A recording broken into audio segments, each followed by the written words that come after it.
People now. Tributes pour in for 20-year-old Cameron Boyce, who died unexpectedly over the weekend. We have the latest. A big congrats to the U.S. women's soccer team who took the World Cup and broke some world records along the way. Ethan Hawke is one proud dad. See what he had to say about his daughter's role in Stranger Things. All the pics from baby Archie's christening. You're going to be shocked at the resemblance to Dad Harry. Plus, heating things up with Cierra Ramirez and Trevor Jackson and their new steamy video for Broke Us. And we've got sisters Laura and Vanessa Marano live in studio talking about their new murder mystery, Saving Zoë, and much more. It's all today on People Now. Let's go.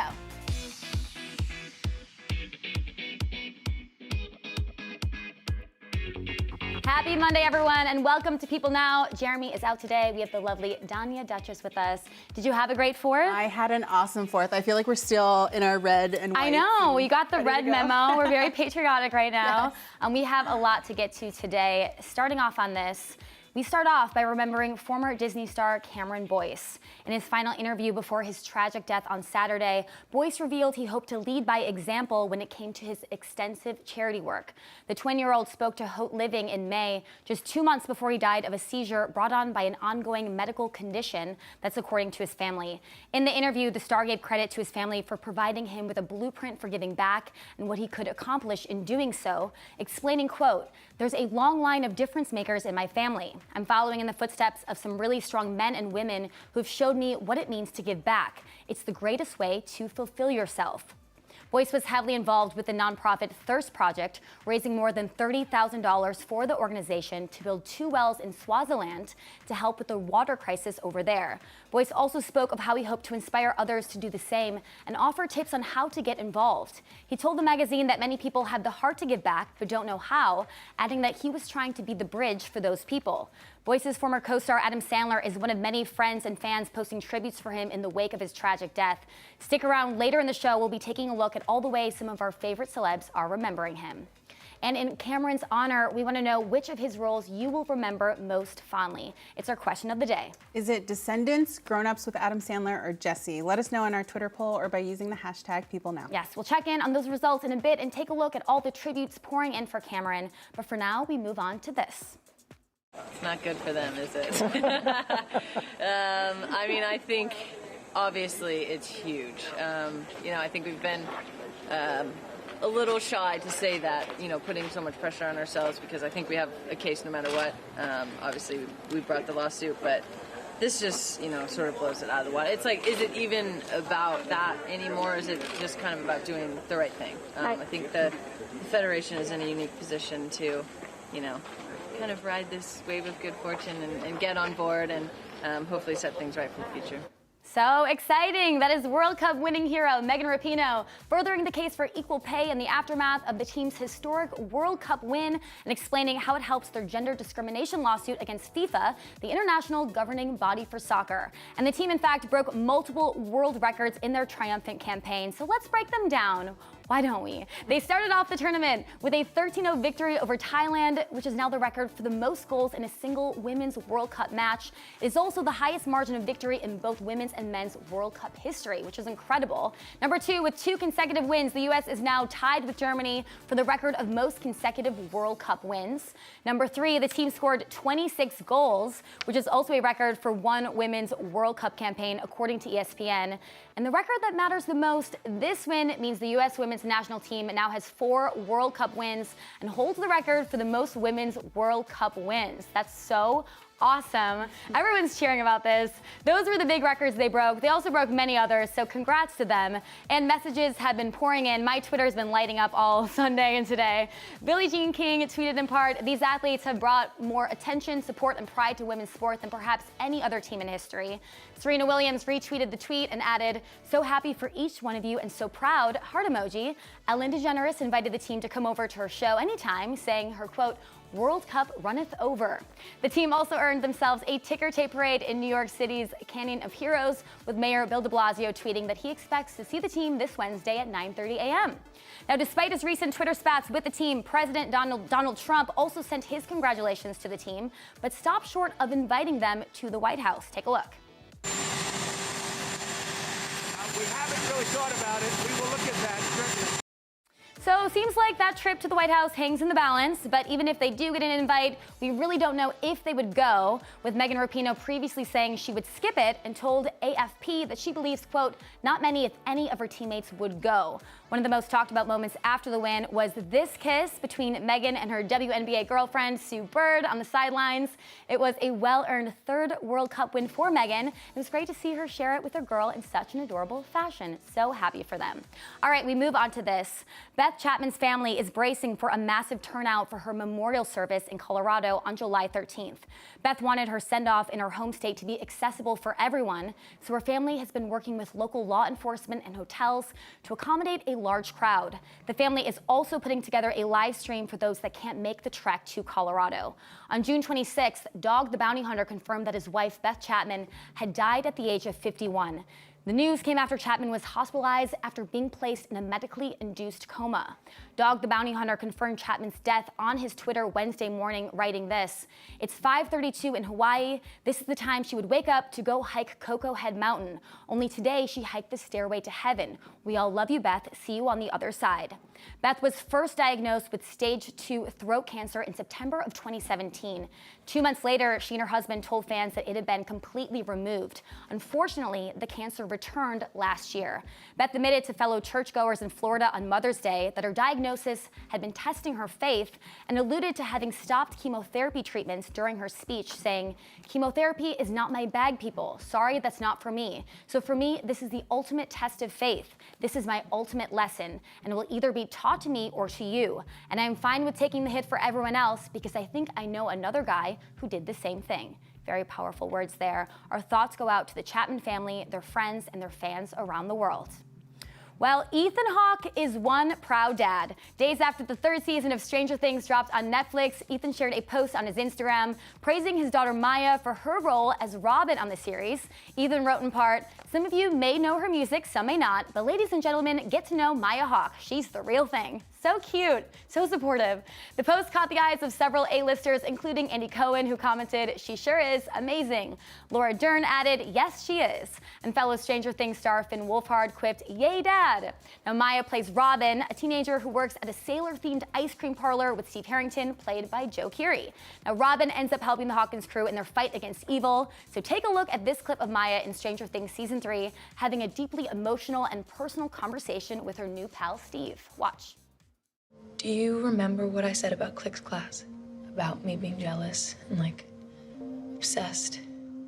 Yeah. It isn't because I had a crush on you. It's because she wouldn't stop staring at you. Mrs. Click? Tammy Thompson. I wanted her to look at me. Very powerful. Now, fans praised the show for featuring its first LGBTQ character. The scene was easily one of the most talked about of the season. In an interview with The Hollywood Reporter, Maya Hawke discussed her coming out scene, saying this: "The great thing about Stranger Things is it has such a reach and so many people watch it in the middle of the country. Even a little gesture like having a gay character is a big deal. It feels wonderful to have a piece of that humanity involved in this giant action-packed drama. It's such an amazing thing the Duffer Brothers did, stopping the whole show. There's an action scene going on elsewhere in the episode, and it stops for a 7-minute conversation between two people who really care about each other. It's a really beautiful thing. I feel really lucky that I got to play that." And season 3 of Stranger Things is streaming now on Netflix. Just came out on the 4th, so if you haven't seen it, gotta binge now. And you guys stay with us. We'll be joined live by talented sisters Laura and Vanessa Marano. They have a new project that is a total family affair. We'll get all the deets. Plus, we've got a side-by-side of Archie and his dad, Prince Harry's christening portraits that you don't want to miss. We're breaking down all the sweet similarities. All right, we've been talking a lot about Cameron Boyce, and his former co-star Adam Sandler led the tributes in the wake of the 20-year-old's shocking death over the weekend. Sandler posted on Instagram saying, "Too young, too sweet, too funny, just the nicest, most talented, and most decent kid around. Love that kid, cared so much about his family, cared so much about the world." The two worked together on Grown Ups and Grown Ups 2, and Boyce played Sandler's son. Adam Sandler also worked with Boyce when he made a cameo in a season 2 episode of the hit Disney show Jessie. Yeah, meanwhile, Salma Hayek played Boyce's mom in the Grown grown-up smoothies and also posted a very sweet tribute on Instagram saying they stayed in touch through the years and calling him spirited, talented, kind, generous, funny, and a shining light. So sweet. She ended the post saying her heart goes to his lovely family. Now, Cameron Boyce shot to fame as a Disney star while acting on the hit show Jessie. A number of his Disney co-stars posted tributes to him, including his sister on that show, Sky Jackson. She posted this throwback picture and wrote that she was at a loss for words. She thanked him for being the big brother she never had in real life. Meanwhile, Zendaya is also mourning Boyce, writing on Twitter, quote, absolutely heartbreaking. My heart goes out to his friends and family. And she ended the post with a heart emoji. So sad. A statement obtained by People from a family spokesperson confirmed that Boyce passed away in his sleep due to a seizure, which was a result of an ongoing medical condition he was being treated for at the time. His family is asking for privacy during this difficult time. Yeah, and of course, our thoughts are with his family and his friends and his fans and everyone mourning him.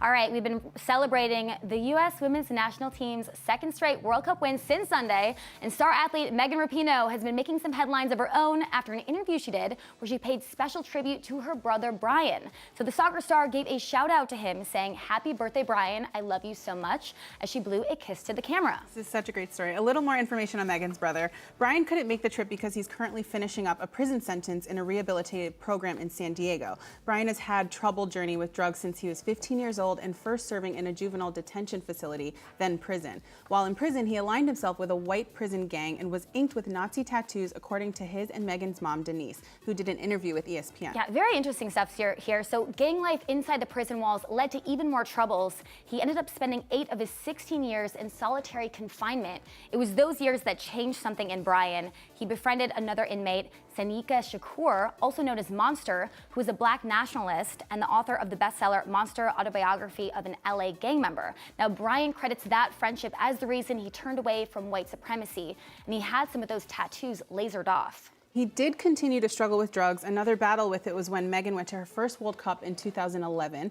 In 2015, he was back in solitary confinement in San Diego. And Brian had another turning point in 2017 when a cellmate was helping him inject heroin into the back of his neck. The needle broke, Brian freaked out, and the fellow inmate said to him, "Look at how you're acting right now." And for some reason, those words changed something in Brian, and he knew he needed to change. He's been clean for 18 months. Yeah, and we're very glad things are looking up. He and Megan have been sharing texts while she was competing in the World Cup. Brian says that when he finishes this re-entry program, he wants to get involved with the juvenile delinquency program. And even though he hates some of the tattoos he still has, he realizes that it's going to help him relate to the kids that he's trying to save now. That's great. It tells part of his story, you know?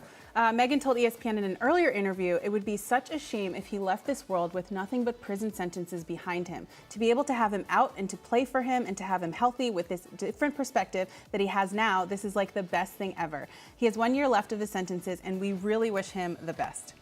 Okay, like father, like son, you guys, the British royal family celebrated baby Archie's christening on Saturday, and in one official portrait from the day, the 2-month-old bears a striking resemblance to his dad, Prince Harry. Look at those babies, so cute. The christening took place at Queen Elizabeth's private chapel at Windsor Castle. So back in 1984, Harry was also christened at Windsor Castle in the larger St. George's Chapel. Now, Harry and Meghan Markle got married at St. George's Chapel in May of 2018, which we can never forget. Absolutely. Harry's now 34, and royal fans couldn't help but notice the similarities between his christening portraits and his son's. Archie even struck a similar pose with mom Meghan, just like Harry did with his mom, Princess Diana. I mean, you just little wanna pinch those Archie little and cheeks? little Harry, they're so, yeah, you're right. Pinching the cheeks is what I want to do. So cute. Archie wore a replica of the historic christening gown that Harry wore for his big day. Now, that gown was first worn by Queen Victoria's eldest daughter in 1841. That's amazing. Wow. It went on to be worn by 62 royal babies, including Harry, before it became too fragile.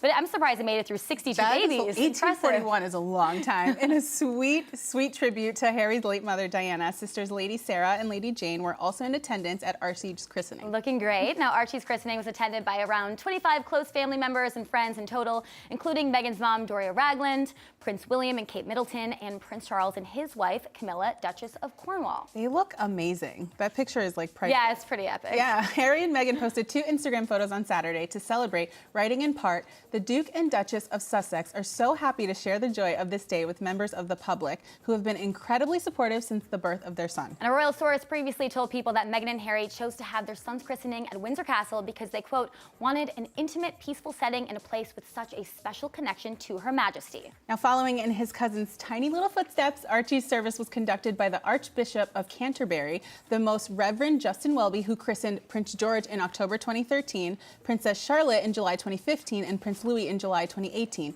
He even officiated Prince Harry and Meghan's royal wedding and performed Meghan's baptism. And Archie also wore the same replica gown as his cousins. I love that they kind of share and reuse. Keeping the tradition alive. Otherwise, you're going to need a lot of separate baby gowns. Also, what fabric was that made of? I don't know. That it lasted that long. Yes, but I love that it's kind of, you know, steeped in tradition and everything. Yeah. All right, now we move on to this.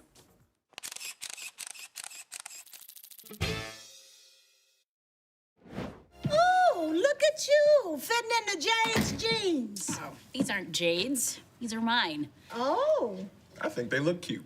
sure, if you're dropping it like it's hot at a Nicki Minaj concert. What you know about Nicki Minaj? Child, I'm in the shade room every morning with my coffee to get my tea. Coco, you remember that we're going to Bible study later. You need to borrow a Bible? Well, actually, I've got my own. I never leave home without it. The price tag is still on it. The new Netflix comedy Family Reunion is about what happens when a family moves back to small-town Georgia to live a calmer life near their extended family. So spoiler alert, it's hilarious. We caught up with Mowry, who told us all about what it was like working with this cast and so much more. What I love about it is it's very real. It's a very grounded show. We have such incredible actors on it, like Loretta and Richard Roundtree, who was the original Shaft, and just anything that comes out of their mouth, it's like, it's like amazing. So just to be on set with them and to be learning from them as an actor, it's been so rewarding for me. But I'm telling you, Richard is just like, you know, Shaft. He's so smooth and he's so cool. And we actually had a screening for the show, and in the movie theater, he had his cigar. No way. Yes, in his hand, in his mouth. It wasn't lit.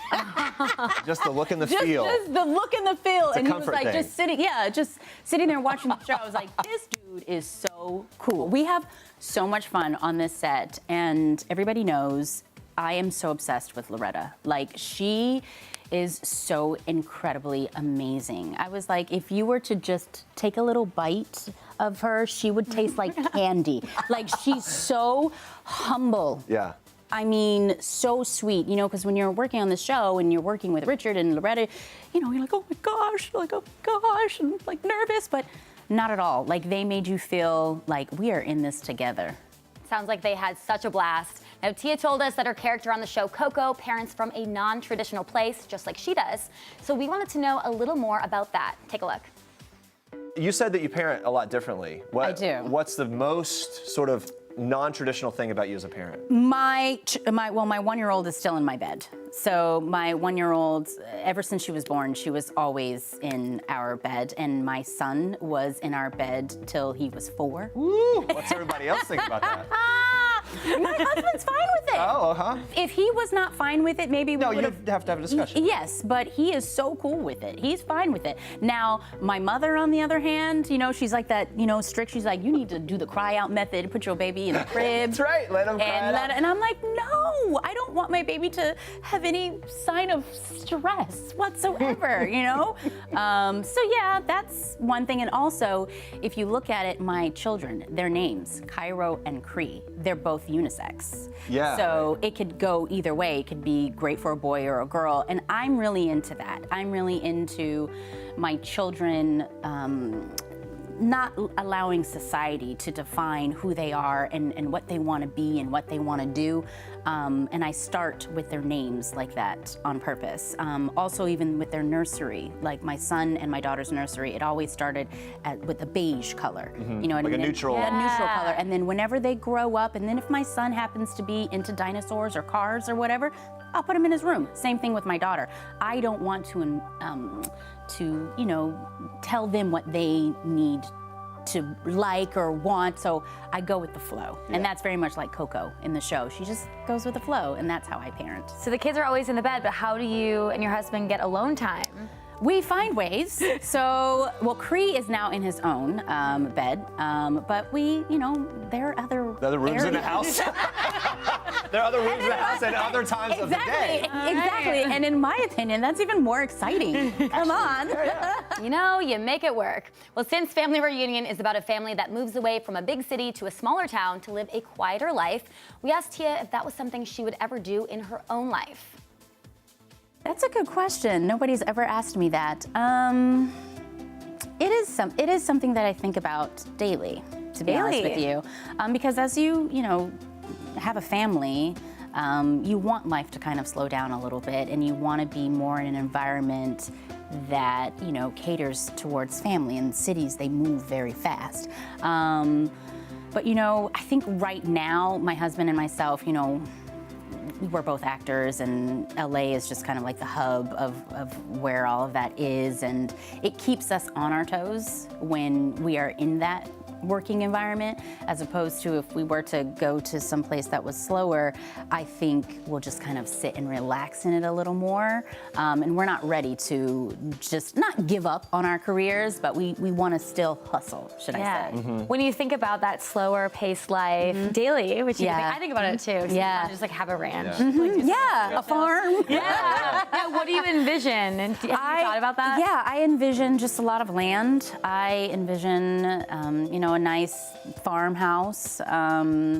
But what's even more interesting is I've always envisioned being on my bike and then having flowers in front of, like a basket, and having flowers this there. is very specific. This is what I'm saying. Dream about this nightly. And riding my bike to a coffee shop and just being able to just sit and chill. So maybe that'll happen later on down the road, Your sister has been here several times, as you mentioned. She talks about you and your family whenever she's here. Chances of her showing up on your new show? You know what? I don't know. We never really even talked about it at all. No. Because you're both doing your own things, obviously. We are doing our own things, but not only that, it's like, you guys know, her schedule is crazy. Whenever, I'm always on her show, as you can see. Because it's easier for me to get away and to be on her show than for her to get away and do what I'm doing. Because her schedule she's locked, man. So, but it would be cool. It would be. Yeah. Speaking of her, how many times are you asked about a sister-sister reboot? Is it thousands of times at this point? Oh my God. A day. Oh my gosh. Sometimes I'm like, let's just do it. My gosh. All the time I get asked about it. I hate to say it, but it's kind of now, dead, should I say. Nothing's going on right now. But that doesn't mean that it's not going to happen at all. Never say never. I really believe that my sister and we will be doing a project together. We just don't know what it is right now or when it'll be. But I know that there will be a moment in time where, we were even talking about a remake of Twitches, like Twitches 3, you know what I mean? And us having kids who, are, maybe we had twins and twin witches or something like that. So you never know. I love Tia. I love Tamara. And you know Tamara pretty well. I know Tamara because I worked on The Real. Yeah. And she's amazing. And I also love Tia. And I'm really excited about this new show. It looks really awesome. The show looks really funny. And maybe we'll get a little reunion with Twitches. You heard it here, so it's going to happen. I heard your question, too. It's very slick about the sister-sister reunion. Oh, yeah. I wouldn't ask about the sister-sister reboot. I'm just asking about everyone else asking. Asking for a friend. No big deal. We loved it. Okay, so for more of Tia, make sure you check out Family Reunion. Season 1 drops on Netflix on Wednesday. All right, Jolie Richardson stars in the new series The Rook, and when she stopped by People Now, we had a lot to talk to her about, including her mother, the legendary Vanessa Redgrave. We love her. So she gave us the scoop on how her mom is keeping busy these days. Check it out. My mum's coming to Broadway, so you'll see her in these brilliant plays by Stephen Daldry, The Inheritance. So there she is, 82, and when people say, it's a tough life for actresses or actors, I say, you're so wrong. We do not have to retire at 65. If we're lucky enough in health and mind, we can carry on to our 80s. So my mum's a great example of that. And so, no, we're kind of doing our own individual projects, but we meet together socially all the time. Yeah. She's such a amazing, iconic roles. Yeah. Do you have a favorite performance or role of hers? I do. Well, growing up as a child, I saw her as like Isadora, who's a brilliant dancer, and Mary Queen of Scots. So there are too many, but obviously I see her as my mom, so that's my favorite role she plays. When it comes to watching Vanessa perform on stage, Jolie admits she gets pretty nervous, and that goes for anyone she loves. And her Rook co-star Olivia Munn agreed on how nerve-wracking it can be. Watch. For me, I feel confident what they're doing, but I feel nervous with the audience. Like nobody cough or sneeze, or don't you have a cell phone on? My friend is up there. You're like, take They're up there, and they worked really hard. And I get that thing of just wanting to it's hold called your breath. transference. That's what it's called. You feel all their nerves, and they're okay, but we feel terrible. And you just want to do everything to protect them. Yeah. And Olivia is pretty good at protecting herself as well. We played a little game of Confess Sesh, and she revealed that while in high school, she was in the principal's office pretty often. Take a look. I used to get in fights a lot as a kid. Really? Lots of fights. Yeah, because my sister Annie and I, my stepsister Annie and I, were the same age, and we did taekwondo since we were little, and we would, it would always be getting fights with boys a lot, and they'd always want to try to challenge us because they knew that we did it, so we would fight all the time. And win. And you only get to go to the principal's office when you win. Everybody knows that. Because the other person's like, oh my God, look what they did. I'm like, well, you look fine. I'm like, well, that's because I won. Right. And I went to the principal's office. And my mom never, ever grounded us or did anything. We never got in trouble for that, because my mom always say, if somebody wants to pick a fight with you, just make sure you finish it. And we did every time. Wow. My Asian mother for you. Yeah, wow, okay. Yeah. Yeah. How about the other two? Explain a lot about my personality. Wow, did you get in trouble? Go to the principal's office? I got in trouble a little bit because I was a really good kid, but if I did get in trouble, my parents knew it wasn't my fault. Okay. Yeah, so it was okay, fine. they were on your side. Yeah, Olivia and I have a little bit in common. I went to the principal's office a lot for being late, but really? Yeah, I was always late, but I'm not late in my adult life, so it all works out. It worked out. Okay, you can see more of Olivia in the new series The Rook, which airs Sundays at 8 p.m. Eastern on Starz. That's a little of the hot and steamy new video for Cierra Ramirez's song Broke Us, featuring Trevor Jackson. And it is so steamy. Well, we sat down with the two of them, and they revealed what fans are saying about their very obvious chemistry. Take a look. What's the fan reaction been like so far? Get married. Yeah, they're shipping us. Pretty heavy. Get married. Yeah, get married. Did you guys have to do anything to like loosen up on set when you were filming? Because it is pretty steamy. No. It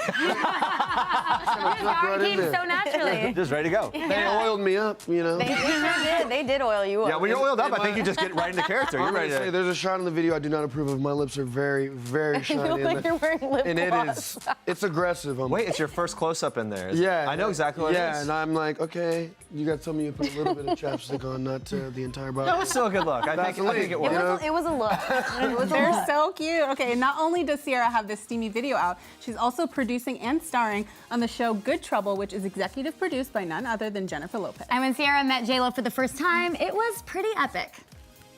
Let me tell you, I dropped my sandwich that I was eating. Did you really? I kid you not. I saw her. No one knew that she was coming to set, but she had an entourage, and there was, there were a bunch of people around her, and I was like, someone over there is important. And then I saw her, and it was weird too because I grew up thinking she was Selena in the movie, so I was like, oh my God, it's Selena. I was freaking out, but yeah, no, she's awesome. Sandwich dropped. Sandwich dropped. And then what was the interaction? Do you remember? Was there like a moment? Honestly, I think I blacked out.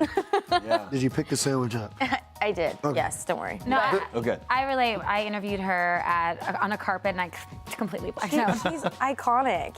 Yeah. But the nicest person ever, right? Yes. Yeah. So sweet. And, as a Latina, she's someone I've always looked up to. She kind of does it all and does it well, and has helped open the doors for women like me, so. Has A-Rod ever been on the set of Good Trouble with her? No, but I'm waiting for the day. That needs to happen, though. It needs to happen. It is true, Danya. I sort of blacked out when I interviewed J-Lo on the carpet. I love J-Lo so much. So I think anyone, when you meet her for the first time, you have a bit of a reaction. Yes, there's something about her. She just, amazing. She's everything. Okay, while Cierra is collaborating with J-Lo making TV magic, Trevor has a dream collab of his own. Check this out. I mean Drake at this point, but again, Rascal Flatts. Oh. Rascal Flatts, okay. Oh, wait, Rascal really? Flatts all night. Shay.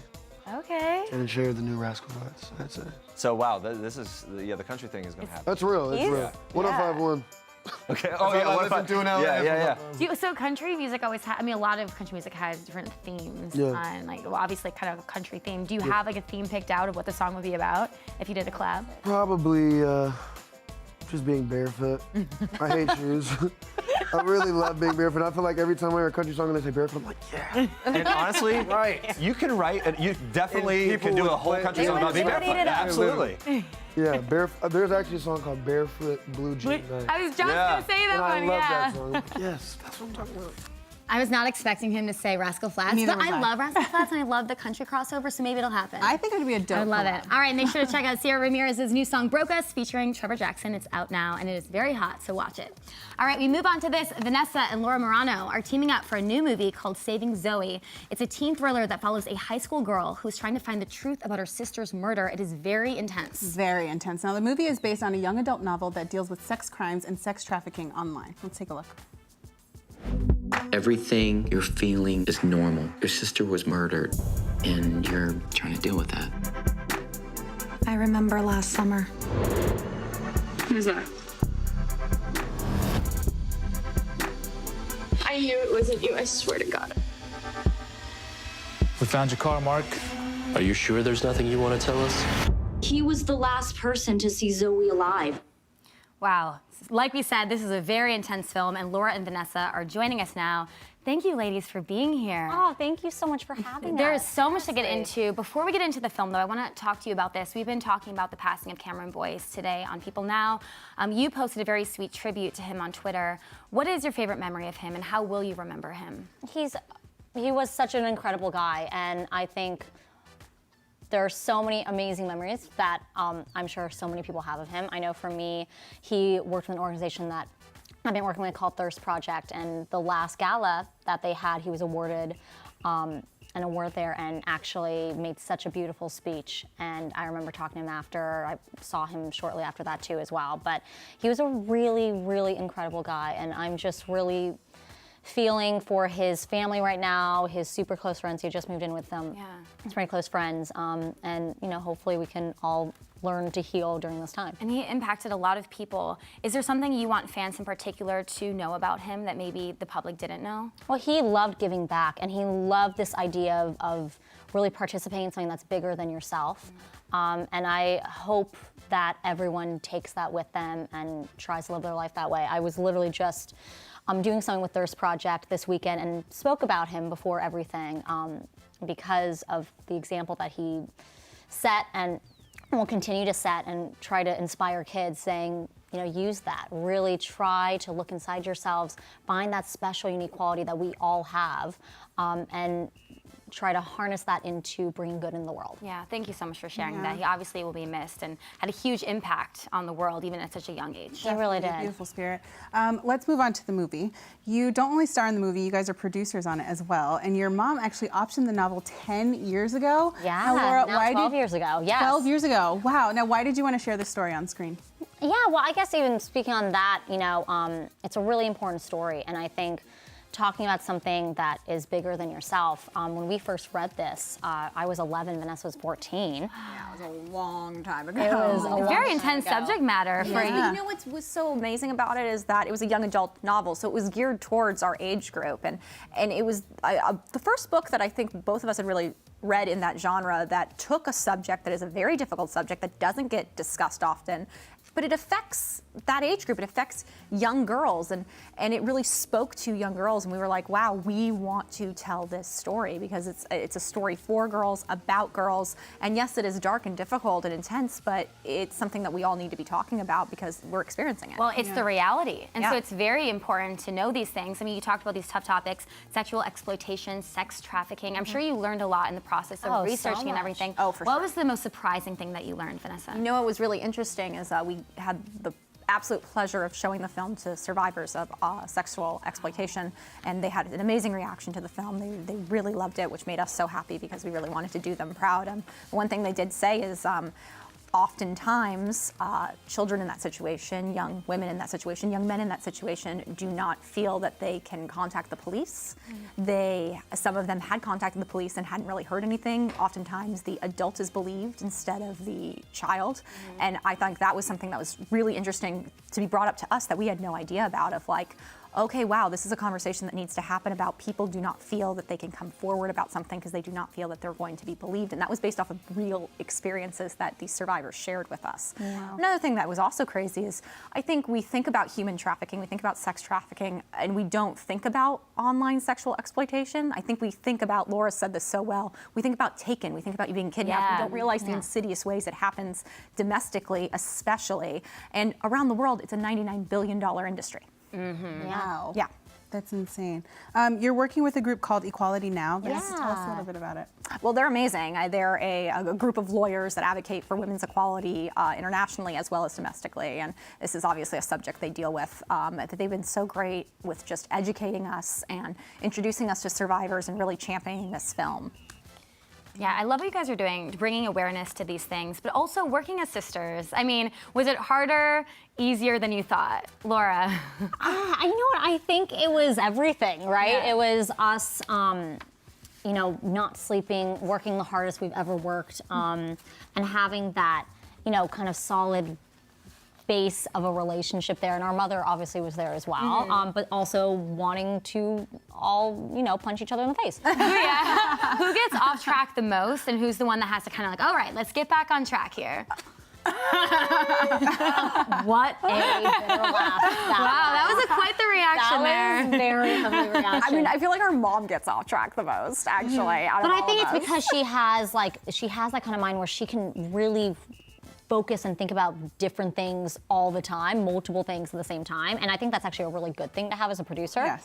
But yeah, she can also be a little distracted. Yeah. I imagine it must be also such a moving thing because I have sisters and I'm very close with them to create this wonderful thing and then watch it together for the first time. Was that a really special moment? It was incredible. I mean, and that's the thing is like, you know, this has been a project that we've been a part of for 12 years now. So we've watched it go from book to script to shooting to editing the first version, the second version, the third version, to mixing it, to color correcting. Like we've been through every single step of the process, and it's been incredible to have built that with your sister and with your mother. Yeah. Do you feel like because you worked with your sister and your mom that you were able to push each other a little bit more when it came to creatively on camera? Yeah, on camera, I guess that's interesting. I think definitely, for sure. I mean, this story is about sisters, so very strange and pretty dark.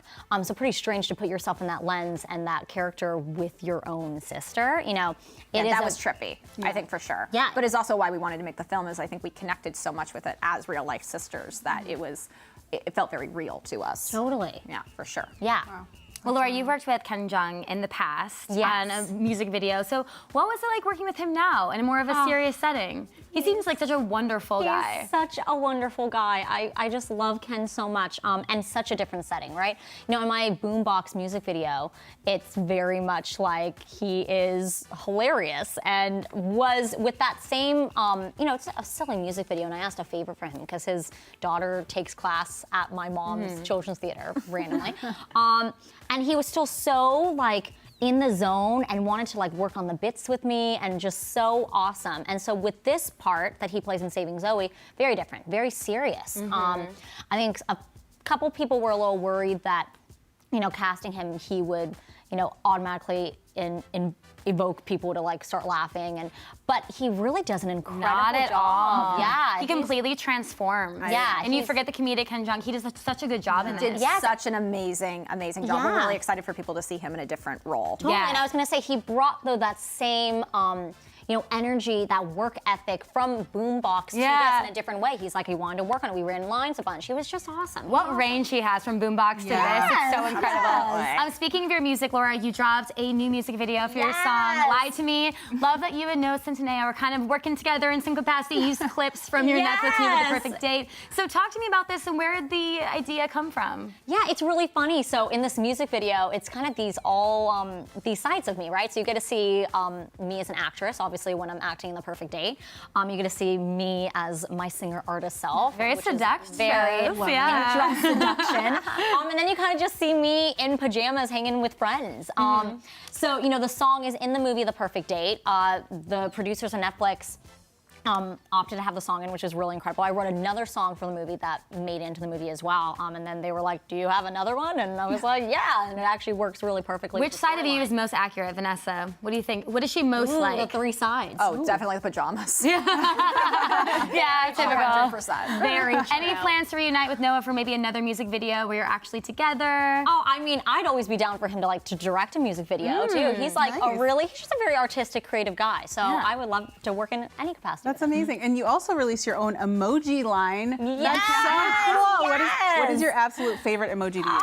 Is it weird that it makes me so happy? No, because it's so great. You have your own emoji. It's so good. Awesome. Yeah, so the app is pretty cool. I've been working on it for like a few years. I mean, I'm a little biased, but it has a bunch of emojis. So emojis are like my favorite thing ever. So it has a bunch of emojis of me.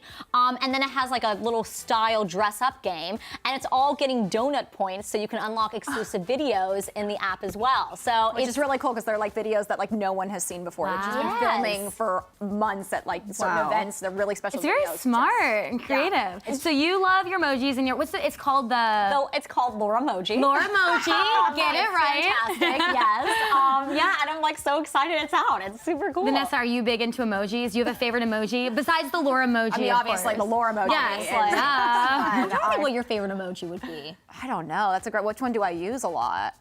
I mean, you really like.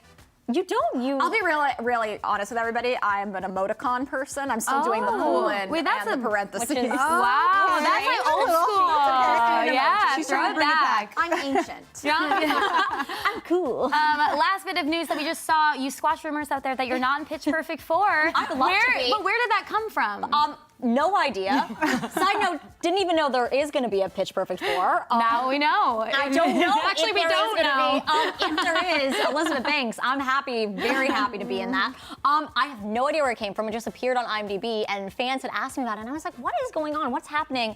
And then I literally did a press event 2 weeks ago where I got asked like 9 questions, and 5 of the 9 questions were about Pitch Perfect 4. Yeah, and I was like, I really have to break it to them that I'm not in Pitch. At first, I was going to be like, maybe I should be like, I can't confirm nor deny. Yeah. But I have no connection with it. Like, it's not even like I've been in talks or I auditioned for it. There's like, it's so random. Well, that's you'd be down. Yeah. Yes. Pitch Perfect 4. Me. All right, here we go. Okay, it's time for a game, you guys. We're going to play Confess Sesh. Each of you pulls out a piece of paper with the question, and you and your sister have to answer it. Okay. You guys You'll can pull hold a it. question. Right. Yes. I know. So you can start. And then do we all? No, just you two. Okay. No one cares about Tanya and I. I care. We're just here.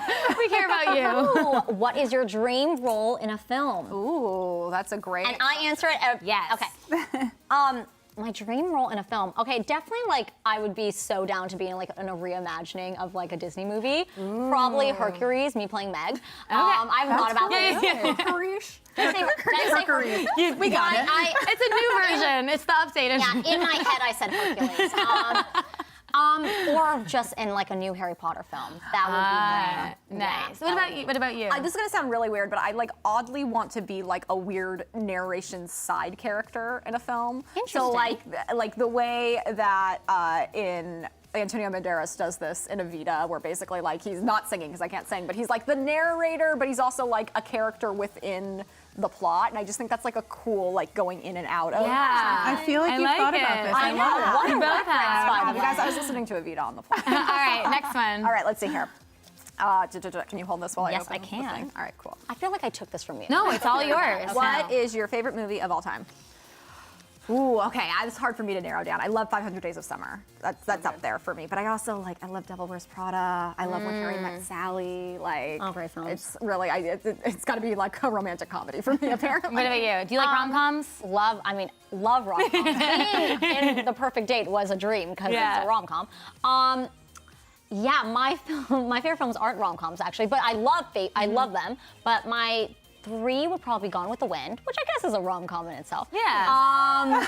Moulin Rouge, and Catch Me If You Can. Nice. Oh, that's a good one. Great options. All right, we're out of time. Ladies, thank you so much for being here. Thank you. Congrats. Thank you so guys, much. Saving Zoë will be in select theaters and available on demand on July 12th and is currently available for pre-order on iTunes. All right, switching gears now, we're taking one last look at our People poll. We've been remembering twin-year-old Cameron Boyce, who passed away this weekend. We've been asking you which Cameron role you'll remember most fondly. Let's take a look. Looks like Jesse. Yeah, a lot of people I saw tweeting about him and remembering him in that. He grew up on that. Yeah. We'll be asking you a new question of the day tomorrow on People Now, so tune in for that. And now we move on to this. Watch. All right, coming up tomorrow, we are breaking down tonight's dramatic Bachelorette episode, including the fallout after Hannibal's sex in a windmill bombshell. It's all in our weekly Bachelorette recap. Okay, thank you guys for watching. And for now, we leave you with one last thing from Andrew Zimmern. Hi, I'm Andrew Zimmern, and this is One Last Thing. The last bizarre food I ate was actually lamb fries, lamb testicles in Colorado about 2 weeks ago. The last show that I binged watched, I watched all of Game of Thrones seasons 1 through 7 right before getting ready for season 8. I promise to fight for the living. The last time my son made me laugh really hard, we went out to the old Olympic Park in Park City that has been transformed into a summertime Adventureland, and we were on an advanced ropes course, and he was just dancing down a wire, and I fell, and he said something not too nice, but funny.